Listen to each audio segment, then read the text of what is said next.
ভারতের কেন্দ্রীয় শিক্ষামন্ত্রীর পদত্যাগের দাবিতে নয়াদিল্লির যন্তর মন্তর অনশনরত লাদাখের সমাজকর্মী সোনম ওয়াংচুককে হাসপাতালে নেওয়া হয়েছে।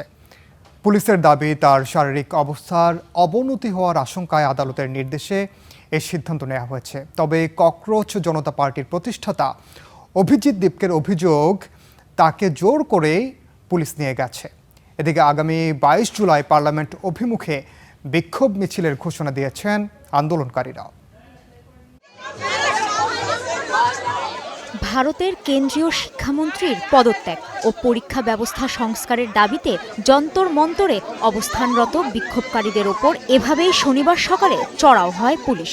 বিক্ষোভস্থলে নিরাপত্তা জোরদারের পাশাপাশি বেশ কয়েকজনকে আটক করে তারা। এক পর্যায়ে আন্দোলনের অন্যতম মুখ সোনম ওয়াংচুককেও সেখান থেকে সরিয়ে সরকারি সফদরজং হাসপাতালে নিয়ে যায় পুলিশ।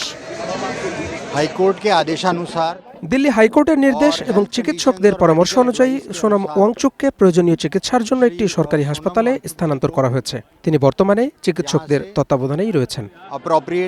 গত 28 জুন থেকে অনশন করছেন 59 বছর বয়সী সোনম ওয়াংচুক। মে মাসে পরীক্ষার প্রশ্ন ফাঁসের ঘটনায় শিক্ষামন্ত্রী ধর্মেন্দ্র প্রধানের পদত্যাগ এবং পরীক্ষা ব্যবস্থার সংস্কারের দাবিতে ককরোচ জনতা পার্টির আন্দোলনের প্রতি সংহতি জানিয়ে তিনি এই অনশন শুরু করেন। এর আগে দিল্লি হাইকোর্ট তার স্বাস্থ্যের ওপর নিবিড় নজর রাখার নির্দেশ দেন। সফদরজং হাসপাতাল জানিয়েছে, ওয়াংচুকের অবস্থা আপাতত স্থিতিশীল হলেও তার নিবিড় পর্যবেক্ষণ ও চিকিৎসা প্রয়োজন। একদিকে ককরোচ জনতা পার্টির প্রতিষ্ঠাতা অভিজিৎ দীপকের অভিযোগ, একরকম জোর করেই সোনম ওয়াংচুককে পুলিশ সরিয়ে নিয়েছে। শুধু তাই নয়, পুলিশের বিরুদ্ধে মারধর করে যন্তর মন্তরে অংশ নিতে বাধা দেওয়ারও অভিযোগ তুলেছেন দীপকে। সকালে পুলিশ এসে সোনম ওয়াংচুককে জোর করে তুলে নিয়ে যায়। তিনি 20 দিন ধরে অনশনে ছিলেন। আমাকেও মারধর করা হয়েছে এবং যন্তর মন্তরে যেতে বাধা দেওয়া হয়েছে।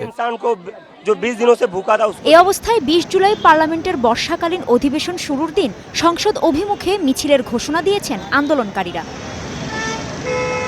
কাজী শাহরিন, স্টার নিউজ।